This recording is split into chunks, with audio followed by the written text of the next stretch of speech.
Hello everyone, Vishal this side.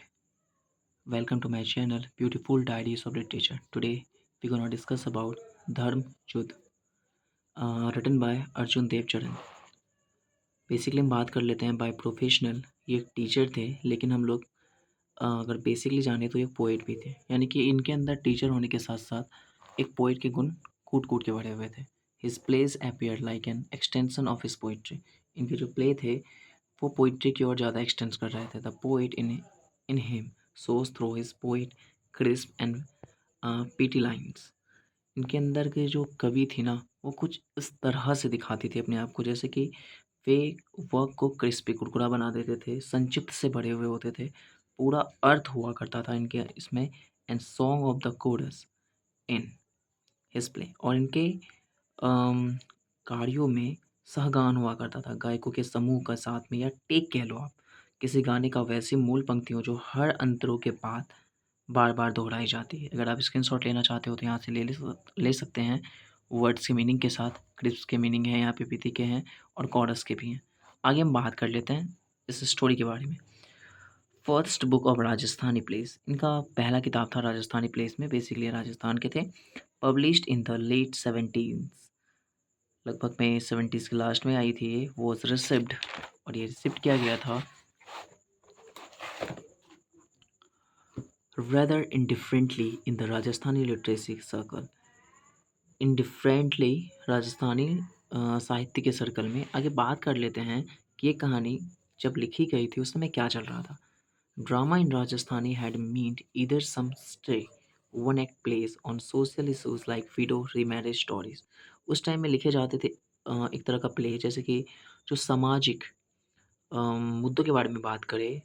क्या बोलते हैं, जो विडो होती है, यानी कि इनकी शादी हो चुकी होती है, उनके हस्बैंड डेथ के कर जाते हैं, तो उनके हस्बैंड की डेथ के बाद उनका रीमैरिज के कॉन्सेप्ट पे, और जो समाज में डॉरी सिस्टम है, यानी कि दहेज लेने की प्रथा, उस पर बात करती थी. आगे हम बात कर लेते हैं फोल्क प्लेस बेस्ड ऑन. इनके फोल्क प्लेस जो थे वो हिस्टोरिकल और मैथोलॉजिकल थीम थे. हिस्टोरिकल यानी ऐतिहासिक थीम पे, और मैथोलॉजिकल का मतलब आप सब जानते हो, यानी कि एक तरह की आध्यात्मिक सोच के आधार पर. अर्जुन देव के कुछ प्लेज हैं. अर्जुन देव प्ले इंक्लूड दो नाटक आजरा. इसमें ना डबल एन होगा और एक एन मिस हो गया था, तो दो नाटक आजरा. दूसरा है गुवाड़ी. तीसरा है सनकारियो. चौथा है बोल महेरी मारी मछली कित्तो पानी, यानी बोलिए मेरी मछली कितना पानी. धर्म युद्ध. और उसके बाद है गुवाहाटी गाथा. आज का हमारा जो वर्क है वो इसी पे है. धर्म युद्ध यानी एक विमेन को क्या रिस्पेक्ट मिलती है, उसका इंट्रोडक्शन किस किस वे में होता है, उसके बारे में हम पढ़ते हैं. चलिए हम चलते हैं हमारी आज की कहानी के बारे में, जो है इसीलिए कन्वर्सेशन है जो माँ बेटी और उसके पिता के बीच में होती है, और आपसे इसको समझ में आएगा कि किस तरह से वर्क करती है. About the story. Dharmayuddh is the story of Padma. यहाँ पे पद्मा नाम की एक बच्ची है, उसकी एक कहानी है. A young girl educated through scriptures like the Ramayana the Mahabharata. एक बच्ची जो पढ़ी है एक तरह के स्क्रिप्चर से, जो रामायण से और महाभारत से ली गई है, उन सब स्क्रिप्चर से वो पढ़ती है. She feels aggrieved and agitated by the uncharitably orthodox attitude of the society toward. ये यहाँ पे अपने आप पे गुस्सा महसूस करती है और चीज़ों को नज़रअंदाज करती है. उनको लगता है कि जो समाज का निर्दयी संकीर्णता है, जो महिलाओं के बारे में सोचती है, उसके बारे में बात करती है. लास्ट में बात करते हैं सी रिपीटेडली क्वेश्चन हर पेरेंट्स. ये लगातार अपने मम्मी पापा से क्वेश्चंस करती है, एंड हर टीचर्स, और अपने शिक्षकों से भी, about the right and the identity of a women. क्या सही है और विमेन का असलियत में पहचान क्या है. And asks them whether her identity is subject to her marriage. क्या उनकी पहचान बस ये है कि ये शादी के बाद किसी और के घर की मेहमान बनेगी या किसी और के घर का पार्ट बनेगी, यानी शादी से पहले उसके अपने मम्मी पापा के घर में कोई वजूद है या फिर नहीं. इस बारे में बात करती है. तो चलिए आगे हम बात कर लेते हैं हमारे आज के वर्क के बारे में. तो चलिए स्टार्ट करते हैं. धर्म युद्ध, जैसा कि हमने अभी देखा, इसमें पद्मा अपनी मम्मी से पूछती है, mother what is the identity of women, यानी कि औरत की पहचान क्या है. माँ कहती है why do you ask that, तुम ऐसा क्यों पूछ रही हो.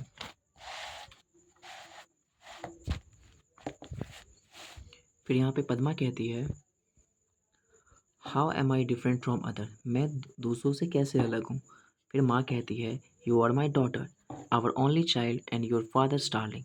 उनकी मम्मी कहती है कि तुम हमारी इकलौती बेटी हो और तुम अपने पापा की बहुत लाडली हो। फिर पद्मा कहती है, father care more for money than for me. Padma कहती है कि पापा ज़्यादा पैसों की चिंता करते हैं और फिर मेरी, it takes a heart of बिस्टो लव। ये एक तरह का प्यार तो है लेकिन एक तरह का दिखावटी प्यार है। तो माँ कहती है, for whom does he save, वो किसके लिए पैसे बचाते हैं। He does all this only for your sake, ये सिर्फ तुम्हारे ऐशो आराम के लिए, तुम्हारे फ़ायदे के लिए है। You shouldn't think that I have no hurt, तुम ऐसा मत सोचो कि हमारे पास, यहाँ पे आई का मतलब वी से है। यहाँ पे मम्मी पापा अपने बारे में बात कर रहे हैं, माँ अपने बिहाफ पे पापा के बारे में भी बात कर रही है।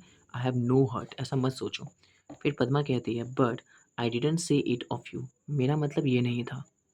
फिर माँ कहती है, I am not in any way different from him, मैं किसी भी तरीके से उनसे अलग नहीं हूँ। My identity is linked with his and I share is the bond. वो कहती है कि मेरा जो पहचान है तुम्हारे पापा से है और मैं इस चीज़ को बहुत ही अच्छे तरह से तवज्जो देती हूँ। और फिर उसी समय पापा वहाँ पे एंटर करते हैं। फिर फादर कहते हैं, what is this talk about the bond. वो कहते हैं, क्या क्या बात हो रही है मम्मी, माँ और बेटी के बीच में बॉन्ड के बारे में। पद्मा मदर से पूछती है। फिर माँ कहती है, हियर्स योर फादर, तुम्हारे पापा आ गए, ask him whatever you want to know, तुम्हें जो पूछना है वो पूछ लो। फिर फादर कहते हैं, व्हाट्स इट माई चाइल्ड, वो क्या है बच्चा। माँ कहती है, she wants to know what is identity of a women. मम्मी बताती है कि आपकी बेटी जानना चाहती है कि एक औरत की पहचान क्या होती है। तो फादर कहते हैं, you will know it dear when you are married. तो पापा कहते हैं, जब तुम्हारी शादी हो जाएगी तो तुम्हें पता चलेगा। जिसके बारे में बात हो रहा है और ये राजस्थान के कल्चर के बारे में बात हो रही है, तो मैं आपको बता देना चाहता हूँ कि राजस्थान में पहले जब बच्चों का जन्म होता था तो एक तरह की अपशगुन को मानते हुए या फिर पॉपुलेशन को किस तरह से ये करेंगे, इस वजह से उन्हें मार दिया जाता था। बट अभी ऐसा नहीं है। अभी अगर किसी के घर में बेटी का जन्म होता है तो उसे माँ लक्ष्मी का अवतार माना जाता है और उनकी कल्पनाएँ बेटों से बेहतर की जाती है। वहाँ पे बेटा और बेटी में कोई तरह का भेदभाव नहीं है, लेकिन जो पहले रूढ़िवादिता वाला थिंकिंग था वो अब पूरी तरह से ख़त्म हो चुकी है। आगे हम बात कर लेते हैं। पद्मा कहती है, does marriage I land identity of a women. उनका कहना है कि शादी होने के बाद एक औरत की आइडेंटिटी उसके हस्बैंड से होती है या उनके उनके परिवारों से होती है। तो माँ कहती है, what is a women without a husband. तो माँ का भी क्वेश्चन होता है, क्या किसी पति के बिना एक औरत का कोई रिस्पेक्ट नहीं है, कोई आइडेंटिटी नहीं है। पद्मा फिर कहती है, what if one does not get married, अगर कोई लड़की शादी नहीं करे तो क्या होगा, यानी उसकी आइडेंटिटी कुछ नहीं है। माँ, why do you always ask such senseless question. उनकी मम्मी कहती है, तुम इस तरह की बेहूदी वाली क्वेश्चंस क्यों पूछते हो। बेसिकली यहाँ पे पद्मा का जो क्वेश्चन है वो बहुत इंपॉर्टेंट है। अगर कोई बच्ची शादी नहीं करती है तो क्या उसका कोई आइडेंटिफिकेशन नहीं है। और फिर पद्मा कहते हैं, देखिए ये जो कहानी है, लगभग ये कन्वर्सेशन लेट 70s का है, तो आप समझ सकते हो उस समय में इस टाइप के क्वेश्चंस करने के लिए गट्स चाहिए होते हैं। तो पद्मा कहती है, what about a women whose husband is died, क्या होगा अगर किसी औरत का पति मर चुका हो। माँ, life is hello for her, उसके लिए ज़िंदगी नर्क हो जाएगी। Always remember this line by mother, यानी कि एक विमेन, अगर कोई लड़की बच्ची है तो उसका कोई आइडेंटिफिकेशन नहीं है, उसके पापा से उसको जाना जाएगा। लेकिन शादी होने के बाद उसकी खुद की आइडेंटिटी नहीं होगी, वो अपने हस्बैंड के नाम से जाना जाएगा। अगर वो शादी हो जाती है और उसके हस्बैंड डेथ हो जाते हैं तो वो एक विडो के नाम से जाना जाएगा और उसकी ज़िंदगी पूरी हेल हो जाएगी। हेल का मतलब होता है नर्क से। आगे हम देखते हैं। Padma, that's injustice. पद्मा कहती है अन्याय है उसके साथ। फिर माँ बोलती है, you needn't talk to justice and injustice here, तुम्हें यहाँ पे न्याय और अन्याय के बारे में बात करने का कोई ज़रूरत नहीं है। पद्मा कहती है, क्यों माँ। माँ, over here women don't have the right to ask question. वो कहती है, यहाँ पे औरतों का कोई हक नहीं है कि वो अपने अधिकार के लिए बात करे। आप समझ रहे हो उसमें कि रूढ़िवादिता थिंकिंग किस लेवल की होगी। फिर बोलती है Padma, what right to they have then, तो उसके पास कौन-सा हक होता है? राइट का मतलब हक या अधिकार से होता है, उनके पास क्या अधिकार होती है? क्या बात कर सकती है? फिर फादर कहते हैं, right are for equal dear. वो कहते हैं अधिकार सबके लिए समान है मेरी प्यारी बच्ची। फिर पद्मा कहती है, why is home considered a place for bargaining? तो क्यों एक घर को अम, एक तरह से बार्गेनिंग का मतलब हो गया नाप-तोल। नाप-तोल के स्थान क्यों बनाया जाता है? One shouldn't live in such a place. क्यों नहीं सब एक ही जगह रह सकते हैं? Father, you will get the same replies to this question wherever you go. पापा कहते हैं तुम जहाँ भी जाओगी बच्ची तुम्हें आंसर ऐसा ही मिलेगा। फिर पद्मा बोलती है, but the identity of a women is the identity of a human race. ये क्वेश्चन बहुत इंपॉर्टेंट है, आप ये वाला लाइन याद रखना। But the identity of a women is the identity of a human race, यानी एक औरत की जो पहचान होती है एक मनुष्य की पहचान के बराबर है। अ सोसाइटी सेंस वुमेन, और एक तरह का सोसाइटी इस पे विमेंस पे एक बोझ आरोप कर रही है। Father, that's why they say that marriage ends this identity. इसीलिए कहा जाता है कि शादी होने के बाद वो जो आइडेंटिटी होती है, ठीक है, that is why they say that marriage, यहाँ पे लैंड है, एल है, ठीक है, लैंड्स दिस आइडेंटिटी। इसलिए कहा जाता है शादी होने के बाद ही एक औरत को पहचान मिलती है। Padma, so if a girl does not get married she has no identity. अगर कोई लड़की शादी नहीं करती है तो क्या उसके पास कोई पहचान या आइडेंटिटी नहीं है? Why is it? क्यों ऐसा होता है? That an unmarried man is venerated and called a Saint.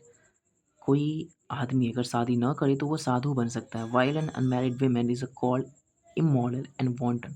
क्यों कहा जाता है कि अगर एक औरत शादी नहीं कर रही है तो उनके पास कोई नैतिक नहीं है? यहाँ पे इमोरल का मतलब देखिए, मॉरल का मतलब नैतिकता से होती है, इमोरल का मतलब हो जाए अनैतिकता से, एंड वांटन यानी कि उसे समाज में एक हीन दृष्टि से देखा जाएगा। ये क्वेश्चन उस समय के हिसाब से बहुत बड़ी है। इवन बहुत सारे सोसाइटी में अभी भी ऐसा देखने के लिए मिलता है।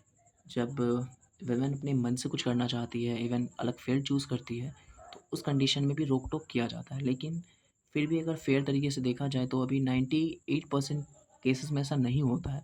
ओनली 1 एंड 2% केसेज़ में ऐसा देखा जा सकता है, वो भी रेयर है।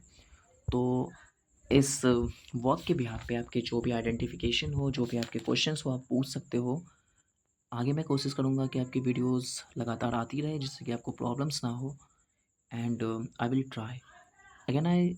I will also try to upload one more video on in the behalf of British literature, the types of British literature. One of my friends asked me about this, and I'm absent from 2 months, so I will definitely come with another videos and keep watching my videos. Thank you so much, guys. Thank you so much.